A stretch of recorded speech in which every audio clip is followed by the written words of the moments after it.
Hi, my name is Solo P1 and welcome to episode 3 of the Flaming Tarmac. The Flaming Tarmac is a podcast review show of the week's news and rumours, and I will cover it every week, once a week, to give you my opinion if I think the news is good or if I think the news is bad. That's basically what the Flaming Tarmac is. If any news comes out on Monday, Tuesday, it's not guaranteed I'm going to report it straight away. No, I'll wait till the end of the week, put it all in one ball, let you guys know, give you my opinion and what I think if the news is good or not. So basically, that's what the Flaming Tarmac is. You get a lot of reviewers. As soon as any breaking news hits, they'll come out on the YouTube, come out on Twitter, announce it, and most of the time, 99.9% of the time, it's shit. It's bullshit. Let's face it. They just want to get the likes and the videos. They want to get the subscribers. They want to get people following them. Not like that here. If you don't follow me, you don't follow me. If you do follow me, good. If you don't, good anyway. It doesn't matter to me. I'm here to state my opinion. And my opinion is that if the news is false, why report it just to get likes? It doesn't make sense. Not to me at all. So me, I'll get all the news at the beginning of the week or halfway through the week, whatever. And at the end of the week, I'll report it and I'll put it on my podcast, episode 3 of the Solo P1 Flaming Tarmac. So there you go. So now, let's announce the first news what rolled in at the beginning of the week. I've been waiting for this for months and months and months and months at a time. Months. Finally, we have a date. We have a date. And it's announced the February the 28th, 2020 on Netflix, Season 2, Drive to Survive. Finally, it launches. I know there was rumours that well, it's not a rumour, it's fact, that they're having episode 1. It's going to premiere in London in February, just before it comes out on Netflix. First episode is going to be premiered in London, and they're giving 2 tickets away for the premiere. I'm not going to bother. I'll wait for it to come on Netflix. I'm not going to roll all the way down to London just to watch the first episode of Drive to Survive. Right? I'm not going to bother with that. I'm just going to wait for it to come out on Netflix. But, yes, 28th of February is going to be coming out. I know there's a lot of F1 fans. I know most of the 99.9% of the F1 fans. Actually, forget the 99.9%. 100% of the F1 fans can't wait for this to start. They cannot wait. And hopefully, Mercedes and Ferrari are going to get their arse out of their feet, get their hand out of their arse, and hopefully they're on Season 2. Because you cannot have a documentary of F1 without Ferrari or Mercedes. Don't get me wrong, Red Bull's a big team, Williams is a big team, McLaren are legendary, and Williams. But the season 1 was excellent, 100%. Every episode I loved, every single episode. My favourite episode was the rivalry between Cyril and Christian Horner. That rivalry between them two, that was my favourite episode. I think it was episode 3. But it was missing Ferrari and Mercedes. It was. I don't care what anybody says, it was missing them. So hopefully they're going to be on this season. It will be interesting to see what it's like backstage in the McLaren factory. No, in the Mercedes factory, in the Ferrari factory. Going to the Ferrari factory, having a look, see what's going on, see how they work, see how the Mercedes work. I know Mercedes and Ferrari are not going to give away everything, but it'd be nice just to see them on the season 2, because it's just not going to be the same.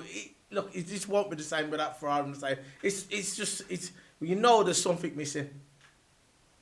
And yeah, the date is announced, 28th of February, and I'm looking forward to it, because when it comes out, I am going to binge watch it. I'm going to watch every single episode. If it takes me 24 hours, if it takes me 40 hours without no sleep, energy drink, coffee, I'm going to watch it all. I am going to watch every single episode, and after every single episode, And at the end of the season 2, I'm going to do a big fat review on my channel, Solo P1 Flaming Tarmac. That, I think, is whatever episode it is, if it's episode 6, episode 7, I'm going to dedicate that whole review, the whole Tarmac, Flaming Tarmac podcast to Drive to Survive and give you my opinion if I think it's better than the first one or not. But I think it will be. First one was excellent, and I think season 2 will be excellent as well. The jury's still out, obviously. I haven't watched it yet, but it's looking good.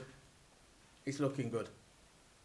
So that's the first big announcement of the week. The second big, and it's not an announcement, it's just F1 website trying to fill out the website because they ain't got no news really. They're trying to make their website look interesting. They got one there saying the 5 rivalries to dominate F1 in 2020. Let's have a look at the rivalries what are going to dominate in 2020. Let's have a look.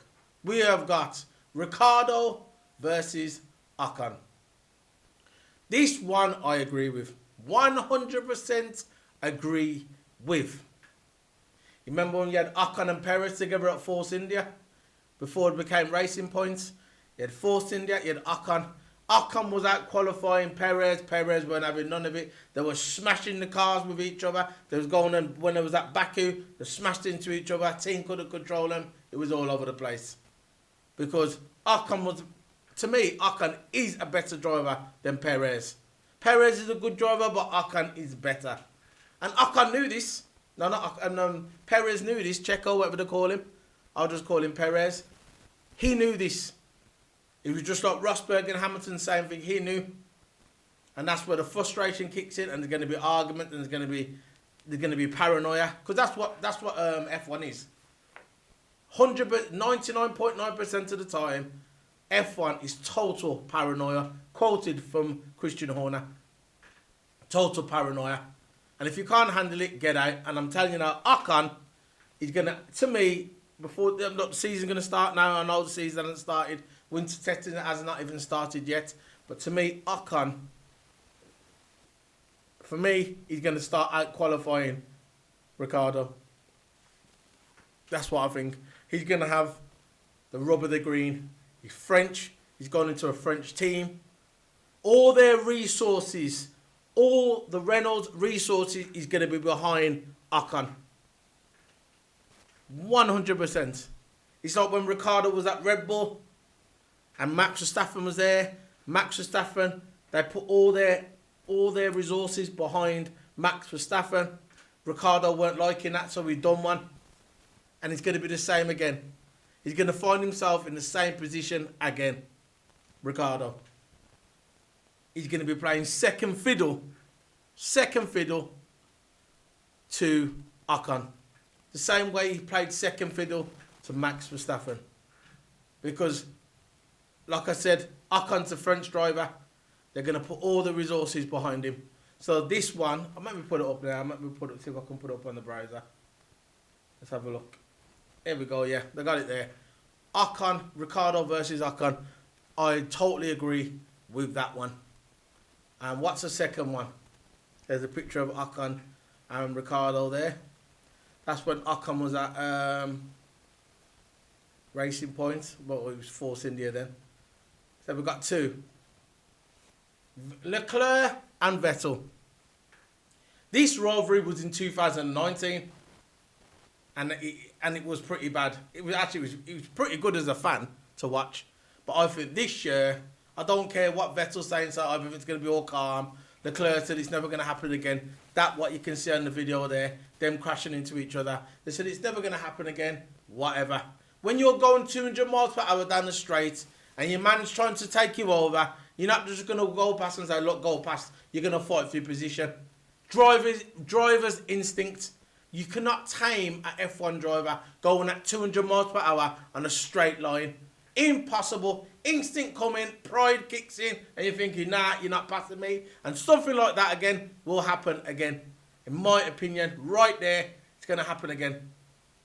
I don't care what Vettel says or Leclerc says. I don't care what they've said to Ferrari. I don't care what they've promised them. I don't care what they've promised them. When it comes down to it, when you've got two drivers there, you've got the young lion versus the old Lion. And the old Lion thinking, this is my last season at Ferrari. If I don't make no impact at Ferrari, if my contract is done at the end of the season, and I'm thinking, you know what? I'm going to make this season work for me. I don't care about Leclerc. I'm not going to move up for Leclerc. I'm going to take my spot back on top. And you got the young Lion, Charles Leclerc. He's basically saying, you know what? I'm the man. No one's good. I'm the man of Ferrari now. I'm the young guy. I'm on a 5-year contract. I'm the man. No one's going to beat me. And that's when you get... And that's what's going to happen. Ticking time bomb, Ferrari. Ticking time bomb. So this one, Charles Leclerc and Vettel, totally agree. I agree with that one more than the Ricciardo one and Ocon. So you got 3. Who's the third one? You got Leclerc versus Verstappen. Like this rivalry again started last year in Austria. Kind of ticked into Silverstone when they had their nice little battle, and there's more to come from them. These guys are the future of Formula 1. Hamilton's not the future of Formula 1. He's now and the past. He's not the future of Formula 1. He can come out and say when the new regulations kick in, I want to be there. I want to be the pioneer. Good. You'll probably be there for a few more years, but you're not the future of Formula 1. The future of Formula 1 is Charles Leclerc, Max Verstappen, Ocon, George Russell, Lando Norris. These are the guys that are going to be the future of Formula 1. And Leclerc and Verstappen is going to be one rivalry I'm going to be watching very, very closely this season. Very closely. Because it's going to be a very good rivalry. Just like I'm going to watch Ocon and Max Verstappen when Ocon finally gets in a Mercedes car. I'm going to be watching that rivalry as well. That'll be interesting. So Charles Leclerc, Max Verstappen rivalry, 100% agree. The first 3, I agree, 100%. You cannot argue with it. F1, fair play to the F1 website. This is what I'm on now, f1.com. And I've got this one right. The first 3, totally agree with. Number 4, Leclerc and Verstappen. Just done that one, yeah? Leclerc and Verstappen. McLaren versus Renault. Now, this one's a little bit interesting to me. I don't think that Renault is there yet. I think that maybe when the regulations kick in 2021, they're supposed to have something there. Maybe Renault's going to make some ground there. But I think this season, I think McLaren is going to pull away more. I don't think Renault's going to be any rivalry for McLaren. No. I just don't think it's going to happen. Renault for McLaren last season, what happened? McLaren finished on top. And I think this season, 2020, I think that McLaren is going to be on top more. I think they're going to make more ground. You got Carlos Sainz. Carlos Sainz, to me, should be driving at Ferrari or Mercedes. When Mercedes had a chance to pick him, he was in the he was in the Red Bull program. Mercedes, if me, I would have picked, instead of picking Bottas, I would have had Ocon or Carlos Sainz. Carlos Sainz, total respect for him. He's a smooth operator. That is his name down to a T. I've never ever saw Sainz ever lose his rag. He's calm, cool, collective. He's a smooth operator. And Carlos Sainz should be driving for Mercedes or Ferrari. He cannot finish his career. I'm not saying McLaren. McLaren might come in to the 2021 season and start making. They might go straight to the top. You never know. They're going to have a Mercedes engine. They've got Mercedes power unit. They might come into 2021 and win the whole thing. We don't know what's going to happen. It's the new regulations. We don't know. Everybody thought that Red Bull was going to go into the 2014 season after a 4-year domination with Red Bull. Everybody thought that Red Bull, soon as 2014 starts, they're going to win it again. And did they? Of course they never. What happened? Mercedes come out of nowhere. Boom. Started dominating. There you go. So when the new regulations come in 2021, McLaren might do the same. We don't know. But what I'm saying, as we are now, the facts that we got now, there's no way that Carlos Sainz will finish his career at McLaren. He has got to be at a team like Mercedes or Ferrari. That guy is just too talented. He's too talented. He is the smooth operator. So McLaren versus Renault, don't agree. I think this season McLaren's going to pull away more from Renault. Renault just hasn't got it yet. 2021, we'll see what happens. So that one, I don't agree with. Number 5. Mercedes versus Ferrari versus Red Bull. Sorry, Red Bull. Even though you're a great team, totally, look, you're a great team. You got one of the best drivers on the grid. Probably the third or fourth, but third probably best driver on the grid.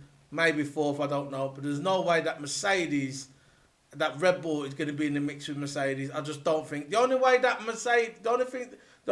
Red Bull is going to be ahead of Ferrari this season, if Vettel shanks the car like he does every year. That's the only way, but I just don't think. I think the rivalry is still beginning between Mercedes and Ferrari. Maybe a little rivalry between the two drivers, Max Verstappen and what's his name? Lewis Hamilton. Maybe, but with teams, I still think it's going to be between Mercedes and Ferrari for the constructors. My opinion, who I think is going to win the constructors again, I think it's going to be Mercedes. Until the 2021 season starts, I still think this is Mercedes' season. I know it's just saying that a bit weird. We haven't seen the cars, but let's face it, the regulations hasn't really changed. Nothing's going to change until 2021. So really, I think that the rivalry is going to be between Mercedes and Ferrari still for constructors. But there you go, and that's it. No Lewis Hamilton on there. What happened to Lewis Hamilton? See, this is what I'm talking about. Right? How they got the 5 top rivalries? Yeah. They got all these. Yeah. What about Lewis Hamilton and Max Verstappen? Max Verstappen was chomping at the bit, having the rivalry between him and Lewis Hamilton last season. What happened? Where's Lewis Hamilton versus Max Verstappen? That should have been on there.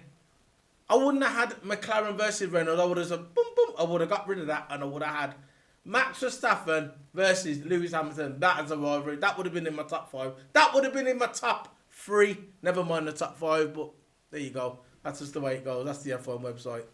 Not criticising the website. I'm just saying they could have added more. They should have done the top 10 instead of the top 5. Now, they got on the website, they got stuff in here, how the drivers spent their weekend. Wow. Anyway, let me just bring this up.